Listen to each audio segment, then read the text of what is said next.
పాకిస్తాన్కి ఒక విచిత్రమైనటువంటి పరిస్థితి. మొన్ననే చైనా వాళ్ళకి సంబంధించిన ఎయిర్ డిఫెన్స్ సిస్టమ్ పెట్టుకుంది. అది కాస్త దేనికి పనికిరాల. ఆపరేషన్ సింధూర్ సందర్భంగా మనం కొట్టిన దెబ్బతో అవాక్స్ అమెరికాదే లేచిపోయింది.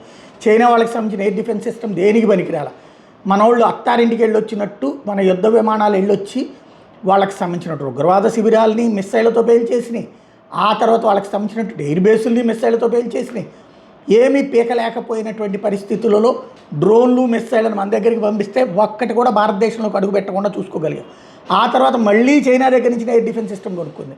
మళ్ళీ అవాక్స్ని అమెరికా దగ్గర నుంచి కొనుక్కుంది.